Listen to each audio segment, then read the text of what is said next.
Yay! Good morning once again. Welcome to the Pop and Resting Podcast.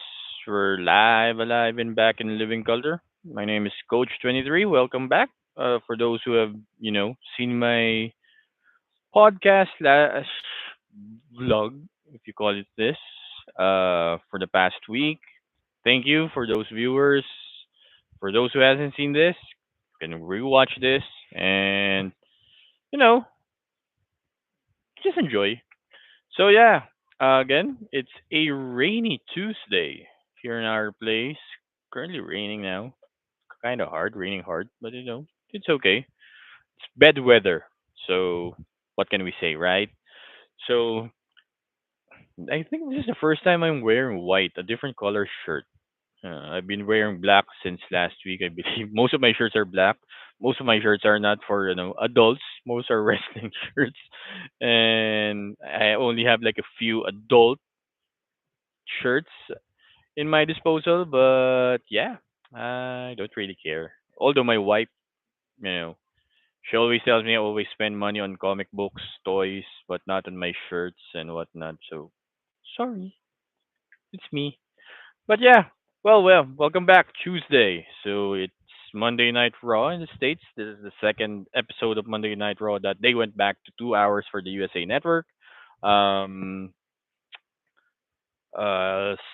Maybe I'll discuss the overall pace of the show in a little bit. But the opening segment of Monday Night Raw is with Rhea and Tiffany that set up the main event eventually between Rhea and Tiffany against the team of Lee Morgan and Raquel Rodriguez. So it's just your typical opening segment of Rhea wanting something and Tiffany, according to the storylines last week, she was sent there in Raw by Nia Jax to cash in, possibly cash in against Liv Morgan's Women's World Championship. But we'll go back there later. Then, like I said, typical opening segment. But after that, the next match or the opening match, the first match of the night was the women's tag team title match between the Women's World Tag Team Champions of Jade Cargill and Bianca Belair against the team of Damage Control. So it's Io Sky and Kyrie Zane. Great match, excellent chemistry between the four women. Uh, they keep impressing me or other most fans as well. Of course, the team of Damage Control, they're always entertaining, high flying, hard hitting. Um, they have great moves and great chemistry between the four women. I believe this is one of their best uh tag matches that I've seen in TV wise. Although it's not that relatively long, but it worked. Yeah. It's kind of marred with a little bit of interference between Lash Legend and her tag team partner. Keep forgetting her name. Sorry. And but yeah, the champions retained their title, and I can say rightly so, but tag team division between all these women is being highlighted as well. So it's really great for Raw and the women's division in total. That's like I said, it's really that short, not really that long. It's a TV match for me, but it worked, and yeah, it's impressive. Then afterwards, a couple of backstage segment happen. It's Judgment Day, Adam Pearce and Judgment Day. They're talking about defending their title. They defend the title, I believe, only one time since they won it. So Adam Pearce told Finn Balor and JD McDonough that he's going to set up a World Tag Team title tournament. The winner of the tournament will be facing them for the World Tag Team Championships. And but the thing is that I'm sorry, Seth. Finn Balor is still griping over his loss to Damian Priest at Bad Blood, but I'm not really, it's probably that they will be facing each other again. Um, I mean, in my mind, why not just give the title to Carlito instead of do the free bird rule of just have Jaden Curly to face the tag team or defend the tag team championship against someone, or even Dom. Dirty Dom can do it as well. Do the Freebirds rule. Anyone can defend the title within the group, and not just Finn and JD McDonough. They can rotate. Uh, the New Day did that. Of course, the Freebirds did that as well. So really, why not? Then also a couple backstage segment. Braun Breaker explaining himself of why he attacked or betrayed for like a week. Jay Uso, and according to him, it's all about respect. He showed respect to Jay Uso, and Jay Uso didn't, show respect. But there's a little bit of an inconsistency on that one because remember, after they shook hands, after Jay won the title, Jay was like, "There are a lot of dogs in this building." Or woof, woof, woof, woof. So I believe that's the sign of respect. You don't just say I respect you. I mean, in the world of wrestling, everything is weird, and how they show respect. But yeah, Braun Breaker's back as a heel, then explaining himself that. But that's the thing. I think if these two will meet based on the fantasy booking that we did last or yesterday about the bloodline, Jay will probably lose the title to Braun Breaker again. And I don't mind seeing a series of matches between these two. Heck, this Braun Breaker versus Jey Uso, despite them being them main eventing Raw for the IC title, um, they're actually quite they're main event. I'm sorry, not main event quality, but they're WrestleMania match quality that they can produce, and I don't mind seeing them facing each other again for the IC title at WrestleMania. Uh, but that's just my take. Then also there's a couple of backstage segment happen. Adam Pearce sat with Big Bronson Reed, you know, discussing of Braun Strowman being injured during their last monster standing match. Um, him being uh having his path of destruction for superstardom, but then again, all heels are consistent with telling the truth. And Big Bronson Reed, despite him being a bad guy, told Adam Pearce that I thought you said that you want superstars to maximize their potential and elevate themselves, and that's actually true. Like Kevin Owens promo, he actually spoke the truth that I was teaming up with Cody against Bloodline, then he teamed with Roman Reigns. Why am I wrong? Drew McIntyre did the same thing when CM Punk was out in WWE. So all heels tells the truth, which to the fans, truth hurts. Boo the heel, cheer the bad guy, cheer the good guy. So and he said, yeah, I am accepting Seth Rollins' match or challenge. Set up the match because I want to be that main event caliber type person. Which is this is a weird thing. I like Big Bronson Reed. I like his run in NXT. He was a babyface there. He was a good guy there. But when he was sitting and talking to Adam Pearce, he was like a big kid. I was like, really excited. But he's I believe he's Australian, so he's a nice dude, nice bloke, nice mate. Uh, So it's really difficult, especially with this interview last week with Chris Van Vliet. He was really, well spoken, soft spoken. So that's why sometimes it's hard to separate the two on his character on being a heel, being a big monster, to him being a normal person. And shout out, kudos, he wore a Vic Van Vader T-shirt during that segment with Adam Pierce. Then afterwards, after a few minutes, Adam Pierce went to Seth Rollins. Big Bronson Reed is, he's accepting the challenge, and he was worried. He's worried about Seth Rollins' health condition. But I believe Seth Rollins had like 6 matches this year because of injuries. Uh, what do you want to do? And Seth Rollins said, it's all about the grind. This is 2018 Seth Rollins. This is before the visionary Seth Rollins who's like passionate wrestler. No, I want to face him. It's all about the grind. This is me being a main eventer, leading the charge. I want the match. I accept the match. So they will be setting a match in the near future. Probably, it's if it's not a Raw match, it's definitely be a crown jewel match between Seth Rollins and Big Bronson Reed. Then afterwards, the beginning of the tag team tournament match. The first match was Alpha Academy, the team of Akira Tozawa and Otis, against the returning, previously known as the Viking Raiders, but they were already previously known as the War Raiders. They were War Raiders in NXT. That's their first tag team name there. Although in the Independents they're called War Machines. But now they're not having that Viking garb. Instead, they were like motorcycle biker guys. They're wearing leather vest and stuff. And these two big dudes are really impressive.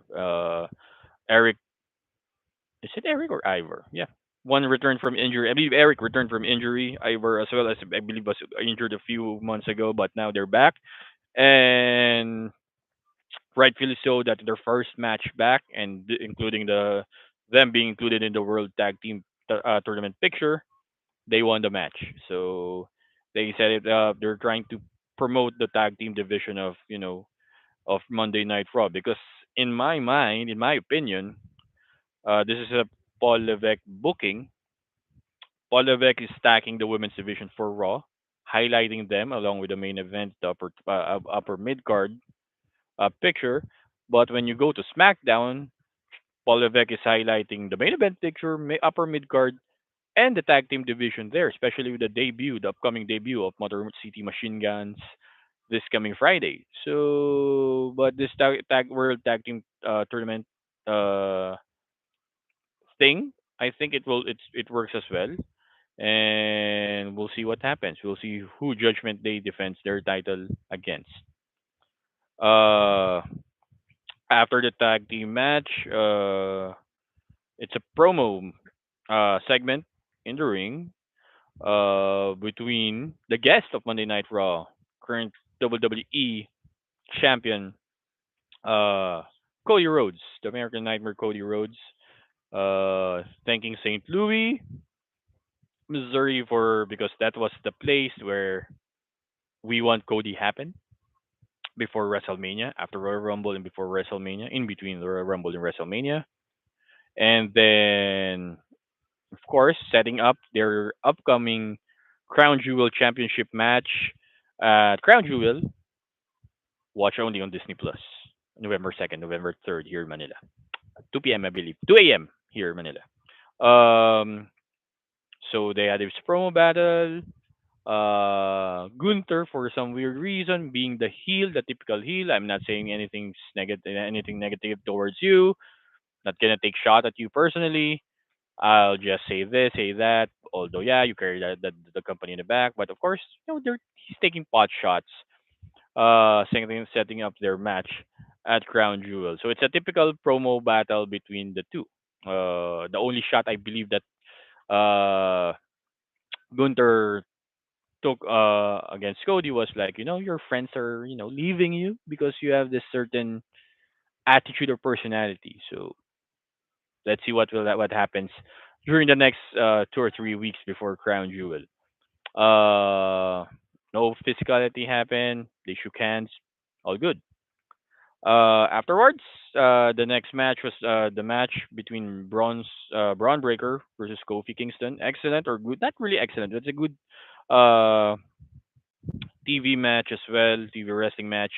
Of course, Braun Breakers continues to impress people. Continues to excel in his performances, despite of him being a badass heel or being a badass character. He sells good to the baby face of the good guys, which is really a good thing. He's not really that stiff in his movements when he sells. He sells like really how he really bumps. He bumps for the baby face or for whoever he has a match on. And I don't know Kofi Kingston always is a good hand, good wrestler. I know he's been in this business for like 25, 30 years now. Um, but almost 30 years. But he's really still a quality pro wrestler. When if people say yeah they should promote him more, I think this is based on age and experience now. And even Kofi knows that despite how good he is, it's not his time anymore. And that's why I guess they're trying to highlight the eventual possible heel turn of Xavier Woods against Kofi Kingston because I believe for them, despite I believe Xavier Woods is like 38, 39, almost 40, it's his time now to shine as well. Then afterwards, Braun Breaker won with the super spear, running around the ring, spearing them. Then trying to beat Kofi Kingston more.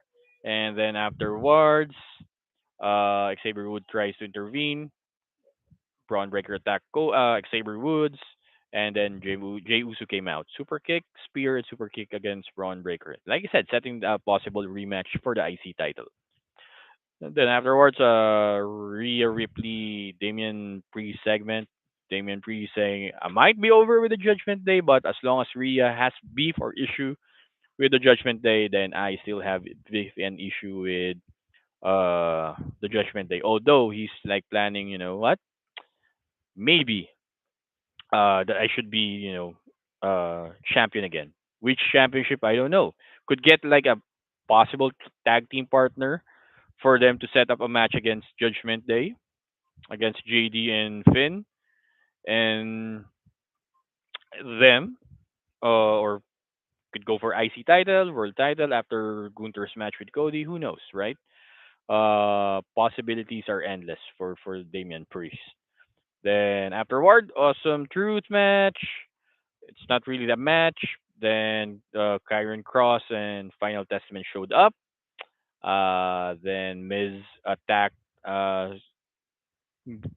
our truth with the small skull crushing finale. But this is one of those things that I think they're setting it up with Miz and the Final Testament against the Wyatt Six. I don't know when will they set it up. Possibly as early as next week. Who knows? Uh, but I guess this is how they set it up. How does our truth, you know, uh, fit on that? I don't know. White Six is kind of serious group, scary group, and if you add a comedic element of our truth, I don't think it will, mix up well. I don't know, but let's see. Let's see what happens.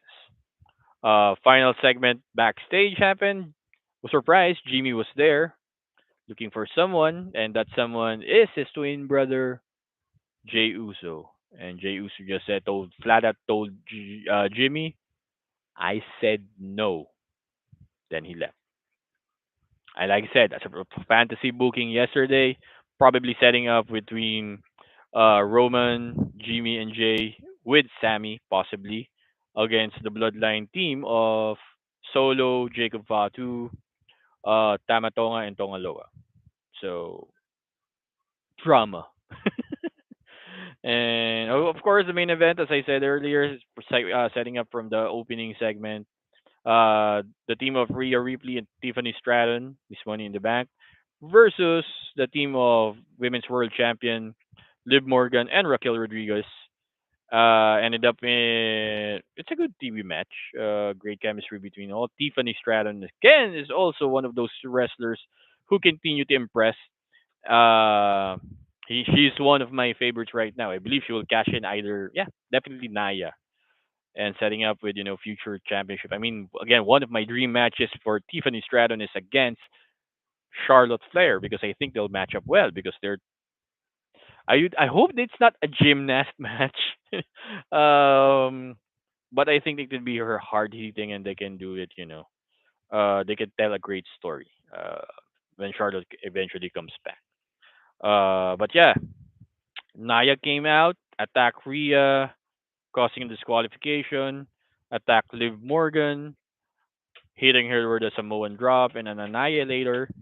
And then Naya pointing up to Tiffany, you can cash in because she's already down. And before Tiffany Stratton cashes in the Money in the Bank contract, Dirty Dom came out, saved Liv Morgan, and then her championship again. So it's an interesting Monday Night Raw.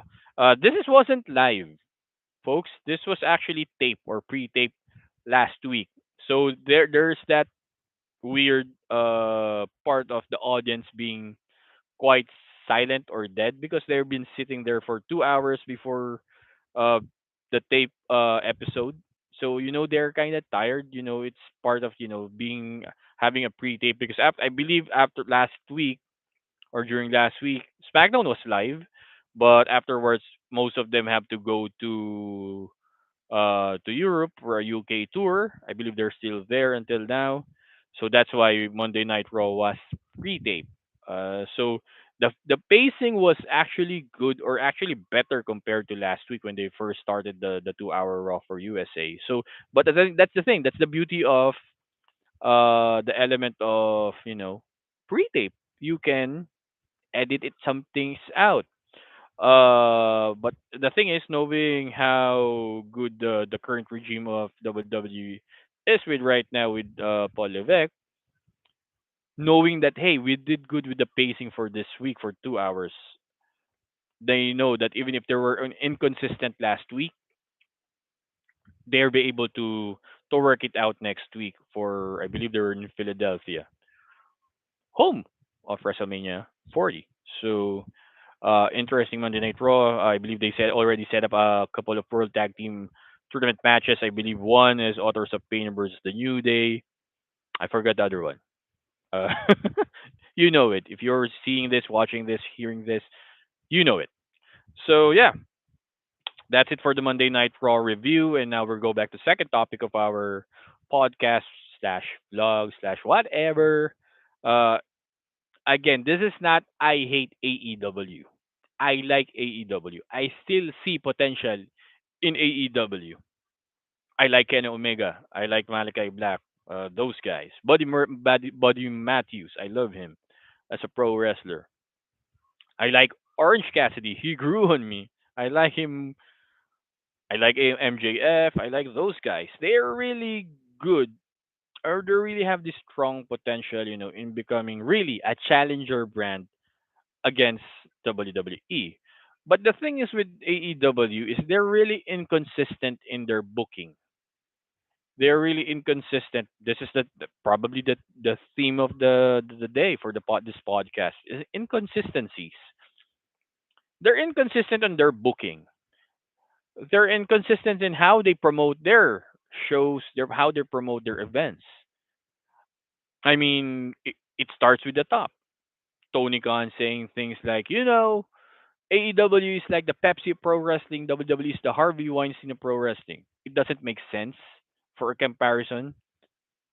And afterwards, after the next few days, a vlogger, an influencer, a podcaster will ask him, interviewer will ask him, "Are you willing to work with WWE?" Then he will say some things along the lines of, "Yeah, I'm willing to work with them," and opening up the forbidden door, opening the forbidden window, forbidden roof, or whatever.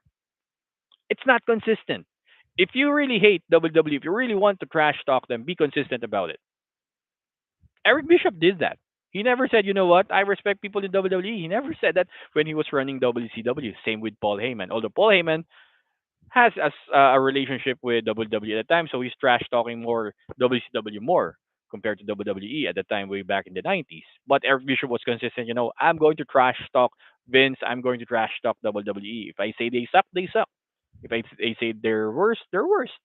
Same with ECW when they said, I hate Paul Heyman, I'm sorry, I hate Eric Bishop, I hate WCW. They were consistent. Never once say that I respect him. They will say I respect the person, I respect how hard they work, but never, to the extent of, being inconsistent of, what? If I hate you, I hate you.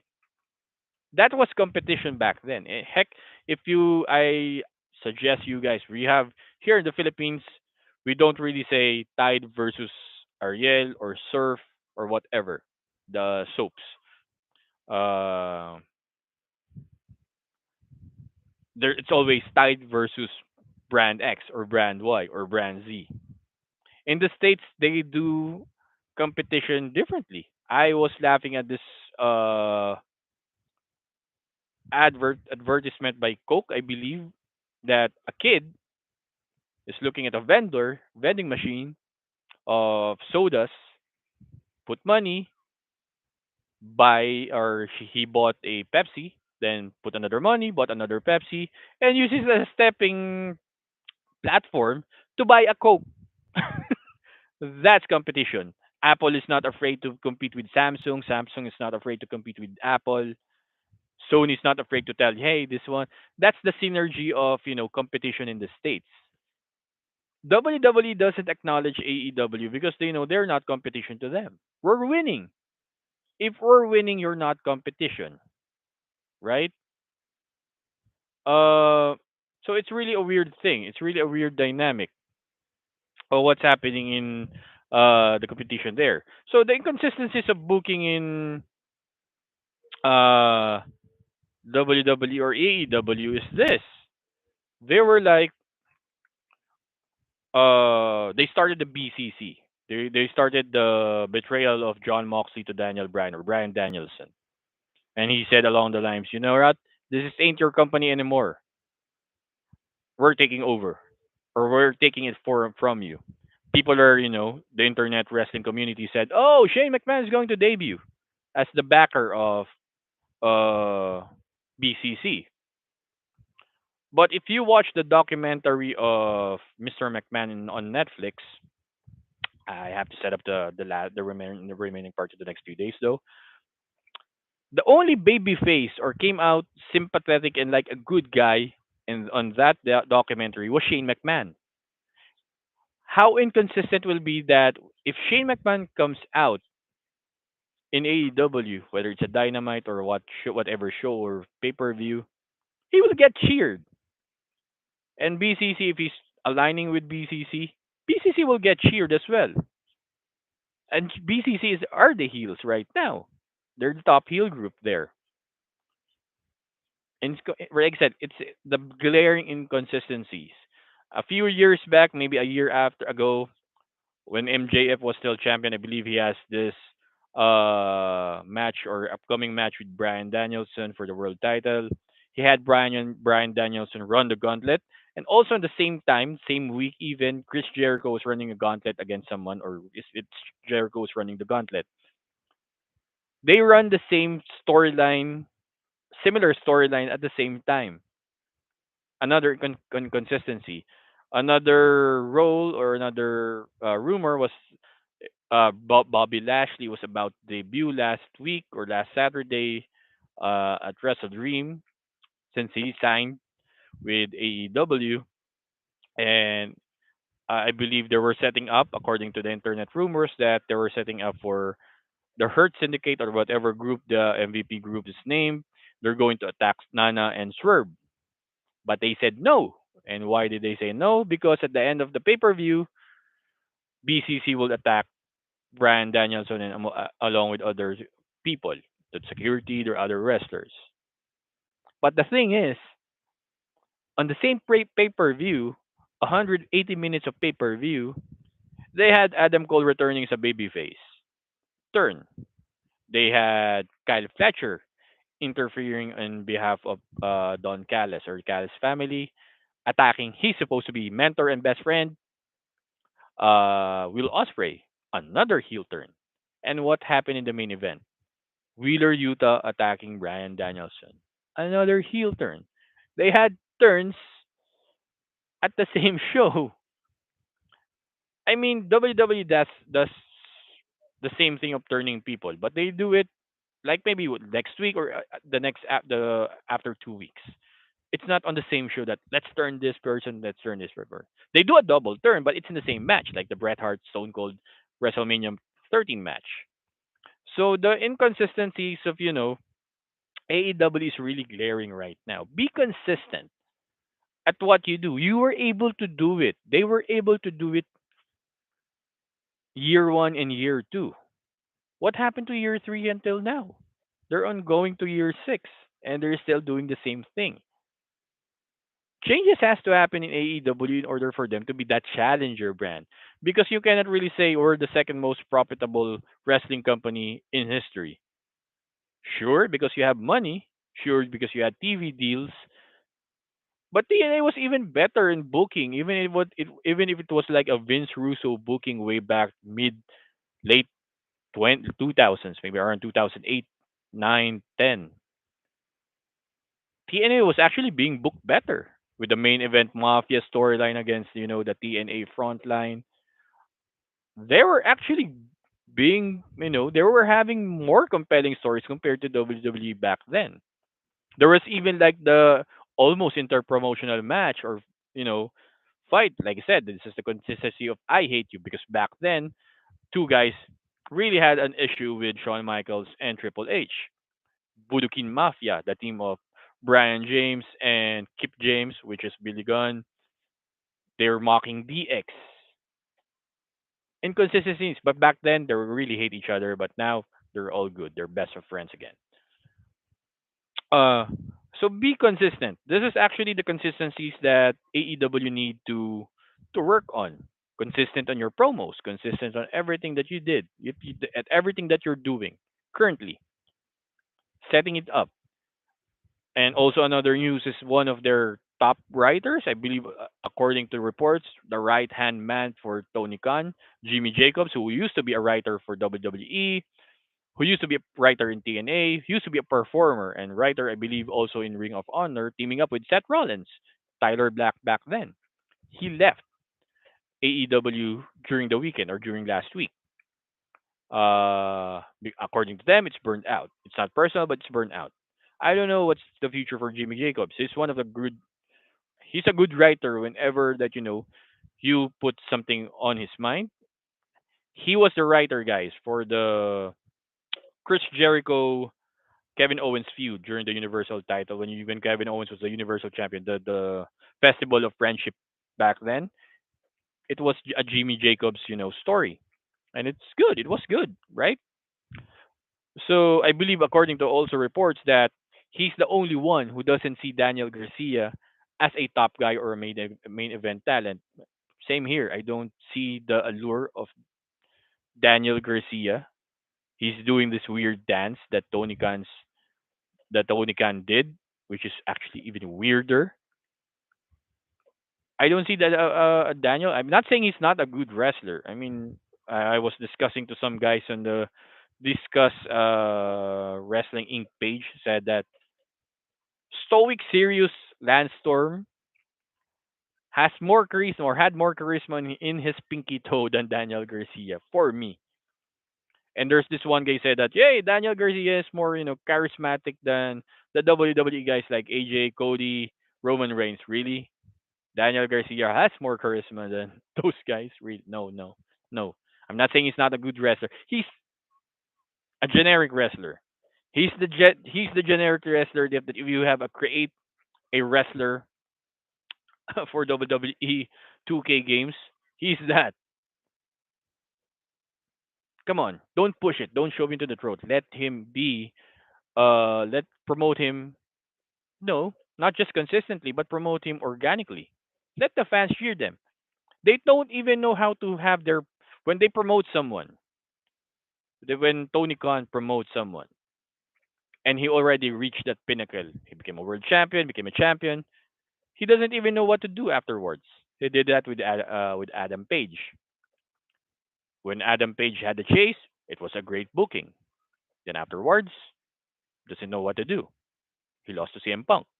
MJF did the same thing. He was in the hottest run of his career last year as the world champion.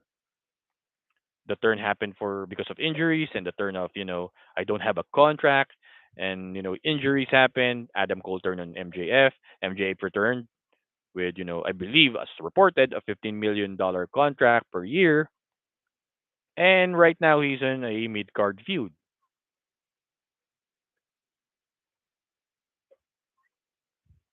It's okay to promote more main event talent, but have those main event talents remain, especially if you don't have you know an original one because most of your main event talents came out from WWE. Swerve, Brian Danielson, Moxley, Jericho. At the time, Cody, right? Be consistent. That's my suggestion to the AW. If you're a diehard sicko, tell that to Tony Khan. Be consistent. Because even the sickos, some of the sickos, if you have like 10 sickos or AEW fans, one of or two of them are already getting tired as well. That's why they're losing viewership and audience and live crowd, live attendance at the same time. Like I said, I don't hate AEW. I like AEW. Kenny Omega is my favorite AEW wrestler. Despite the 5, 6, 7 V triggers in a match, he can tell a great story because of his matches with several former WWE talents who can tell great stories like Jericho and Cody Rhodes. But yeah, hopefully AEW turns things around and they can be that challenger brand that they're saying that they are to WWE. Okay, and last topic of the day, since we're still doing the three topics a day. Uh, Freelance life. Like I said, I am a freelancer by nature and by employment. Currently, I only had one. I only have one client as of the moment, and that's fine. Still helps me pay the bills, helps me do this, still take care of my kids, my family. Uh, there's this topic because one of my friends or former coworkers, she posted this uh a story of one who's I believe a coach of trying to coach VAs or virtual assistants or freelancers, and she told a story, a lengthy story on her Facebook page. I don't know the name. I'm not going to name names. And she told that in that story that being a VA or freelancer was her first job or is her first job. I believe after graduating or after stopping school studying 2018 she entered the VA world or freelance world, and that's you know how it she started her employment as a freelancer. She told that she handled multiple clients, but the stress is there. I'm not gonna lie, the stress is there as well. For a freelancer like me, there's that stress of is my client going to retain me for a long time? So far, right now, my client in the States. Like I said, I've been running or working for them for 2 years now this December. And it's one of my longest employment ever. Uh, of course, there are days that are down, there's no files to work on, but I'm still getting paid. There are days that, but there still are those days that, hey Francis, my boss will tell me, I'll need to teach you something. I need to teach you a new work that you can handle instead of just doing this. And I'm happy to do that. I'm happy to oblige with that. Um I'm obliged to do that because I like them. I like my boss. He's a good guy. I think I'm older than him, but he's a good guy. He really treats me well as well. When I ask him, "Hey boss, can you give me a raise every 6 months?" He does. How long you been working? Can you do this? Can you add this on your workload? That's fine. I even that person, that coach or that VA, whatever, even told on her story that there's that you need to be on call every time, and that's the work. If you're a freelancer, even if you're supposed to be paid for 4, 6, 8 hours, you still to me need on call because you're just at home. And yeah, sure, if you're married, you have kids, you have to take care of them. I do that as well. I'm on call. There are times that I'm not doing. I'm kind of bored. I'm be opening up my system, the systems that I'm using for my work, and I see a file to work on. I work on it. So later, I will not be able to do it. Um, she told a lot of story, the stress of this, working out, proving herself, and that's true. And I commented on my friend's comment. I said she made a mistake, a fatal mistake. Not really fatal, I guess it's harsh, but she made a mistake because she told that on her story. She said that the worst part of being a freelancer or VA is you don't have an HR to talk to. You don't have someone to talk to because you're on your own, and that's true. But that's her mistake. This is for if who's going to watch this, especially for the those students or for those who are going to work for first time. Listen to this. This is an opinion and advice. Don't be a freelancer first unless you are ready to have that stress. Be the thing is work for a conventional office work. Whether I worked my first work was in a warehouse in Samsung here in Philippines. That's where I met my wife. I work for SM department store, conventional stockroom. I work at then afterwards the BPO industry. And I never talk to my HR about my hang-ups. I never talk to HR about, yeah, you know what? I'm tired of my work. I don't know what to do. No, because the thing is, working for conventional work or employments, it teaches you some discipline. It teaches you the discipline of, should I be talking to HR if I have hang-ups or problem or issues for with my boss or whatnot, or no, grind it out. So that's the discipline that you need to master. You need to work for a conventional employment first before attacking the freelance or the virtual assistant world. Because that's the thing that you can, okay, I'm stressed with my client. How can I say no? Because that's the narrative that the freelancer world has now. A freelancer can't cannot say no to his client. But that's the thing. If you master that discipline, you can say no, or you can not really say no, but you can change the narrative. That's when I was keep asking my boss for a raise every 6 months because I think I, provide my work consistently well. And when he says, let's add another hour, sure, that's fine. And I always tell him, you know what? Even if you don't add me another hour for the schedule, because I work for like 8 hours now with them. Nine, no, sorry, 9, 10, 10, 11, 12, 13, 10, 11, 12, 1, 2, 3, 4. 7 hours, 8 hours now. I you know what, boss? Even if I'm not working, even if it's not my schedule, if I see a file, I will work on it. If I see an issue, I'll work on it.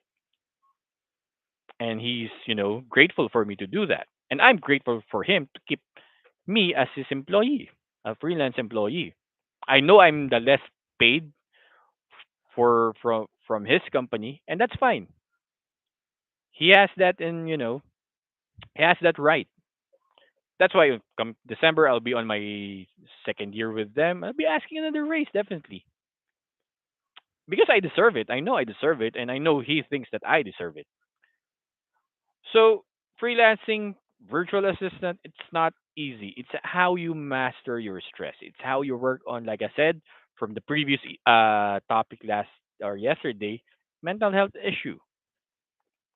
You need to prove yourself, yeah, because that's the work. That's actually the main gist of working as a freelancer. Since you don't have an HR, you don't have really a direct employee or employer, it's more of you and your client. But that's my advice to anyone. Before you attack the virtual world, master the discipline that you had or you have from the conventional office of, having, a boss, co-workers, HR that you can rely to or ask for help. Because when you enter the freelance world, you will have none. It's you against you, and it's you and with your client. So, how to balance it until now? I've been doing this for 2 years now. I'm still trying to master it. Although, yeah, sometimes it's even more relaxing. I don't like I said last week. I miss working in a BPO office setup. I miss talking to friends if ever I'll be making friends there. But I'm happy with what I'm doing right now. I'm satisfied because I'm not leaving my door and no kids are crying when I leave. It's more on me being just with them, being with them, consistently with them. Even if I'm far with my other kids, they're studying in my mom's the school near my mom's place. I am here with my kid, with my baby, taking care of him, teaching him how to walk, teaching him how to talk. while working still at night, and that's fine. I wanted this. I wanted this. So if you really want this, you really need to have it. You really need to want it. So again, yeah, that's my take on the freelancer life. It's not easy. It will never be easy. But if you chose it, it's how you make it easy, how you make it work. That's my advice to those people who will try to enter this world. Master the discipline first from working in the conventional office setup or work setup before entering this freelance world because it's really, really unpredictable. So, yeah, episode 8, I don't want to wait for our lives to be over. It's a song. That's all called Paula song. Polo Call, I believe, from Dawson's Creek. I'm old. I told you guys I'm old. But yeah, thank you again for watching an episode of the Pop and Wrestling podcast with me, Coach 23. Tomorrow is Wednesday, and we're going to have an NXT review and among other topics. So if it's raining, bring an umbrella, raincoat, or whatever. Protect yourself from rain. Drink more water, fluids, vitamins, whatnot. Keep safe. Have a great and blessed day. See you guys around right here at the Pop and Wrestling Podcast with me, Coach 23.